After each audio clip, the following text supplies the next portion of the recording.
जय श्री कृष्ण दोस्तों, आप सभी को हमारे चैनल में स्वागत है। चलिए जानते हैं कि कन्या पूजन के दिन लंगूर को क्यों बुलाया जाता है, इसके पीछे क्या रहस्य जाने। इससे जुड़ी संपूर्ण जानकारी इस वीडियो के माध्यम से बताऊंगी, बिना स्किप किए लास्ट तक देख। नवरात्रि की अष्टमी और नवमी तिथि पर कन्या पूजन करते हैं। कन्या पूजन के दौरान कुछ छोटे लड़के या बालक भी बुलाए जाते हैं, जिन्हें लंगूर, लंगुरिया या लंगूर भी कहा जाता है। लेकिन क्या जानते हैं आप कि कन्या पूजन में लंगूर क्यों बुलाए जाते हैं? इसके पीछे बहुत ही खास वजह है। चलिए जानते हैं इसका कारण।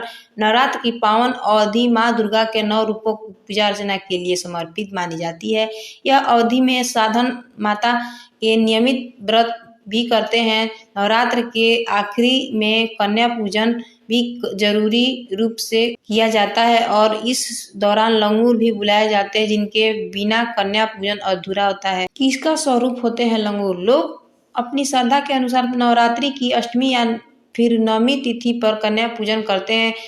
इस दिन पर 8 या 9 इससे अधिक कन्याओं को घर पर बुलाकर उनका पूजन करते हैं। वह उन्हें भोजन कराते हैं। इस दौरान कन्याओं के साथ एक बालक भी बैठाया जाता है, जिन्हें लंगूर कहते हैं। जहाँ छोटी कन्याओं माता दुर्गा का स्वरूप मानी जाती है, वहीं लंगूर को भैरव बाबा का स्वरूप माना गया है, क्योंकि जरूरी होए लंगुरिया भैरव बाबा माँ दुर्गा के पहरेदार माने गए हैं। यही कारण है कि नवरात्रि के नव कन्या पूजन के दौरान कन्याओं के साथ लंगूर को भी बैठना भी जरूरी है, क्योंकि यह माना जाता है कि भैरव बाबा हमेशा माँ दुर्गा को पहरेदारी के लिए उनके साथ रहते हैं। ऐसे में कन्याओं की तरह से लंगुरिया भी पूजन करना चाहिए और उन्हें भी श्रद्धा पूर्वक भोजन कराकर दक्षिणा देनी चाहिए। ऐसा करने से आपको व्रत पर पूर्ण फल मिलता है। वहीं कुछ मान्यता के अनुसार कुछ लोग 2 लंगूर भी बुलाते हैं, जिनमें से एक भैरव बाबा का स्वरूप माना जाता है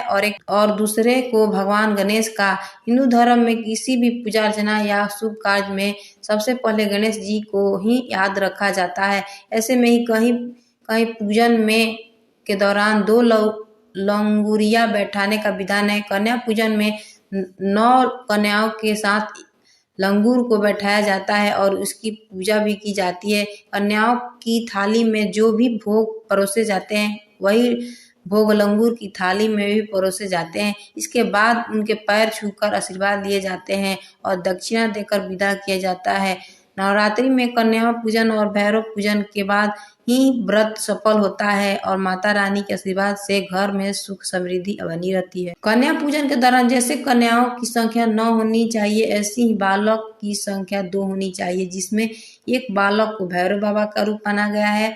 भैरव बाबा को माँ दुर्गा का पहरेदार माना गया है। वहीं दूसरे बालक को हनुमान जी का स्वरूप कहा जाता है। कथा के अनुसार आपद नाम के एक राक्षस से लोगों पर बहुत अत्याचार किया। इस वजह से तीनों लोकों के देवी देवता बहुत ही परेशान थे और इस समस्या का हल ढूंढने लगे। उन सभी ने भगवान शिव के से इस समस्या का हल निकालने को कहा था।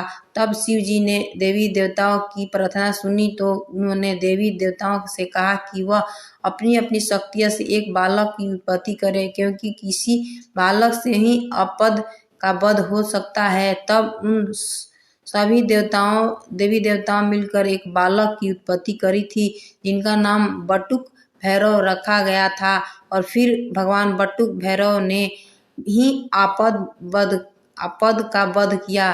पुराणों के अनुसार बटुक भैरव भगवान के घुंघराले बालों वाले, कमल के जैसे सुंदर हाथों वाले और अति सुंदर देख के बताए गए हैं। इस वजह से भी भगवान बटुक भैरव जी की पूजा की जाती है। अगर वीडियो अच्छा लगे तो चैनल को लाइक, सब्सक्राइब, दोस्तों के साथ ढेर सारा शेयर कर देना। धन्यवाद। राधे राधे।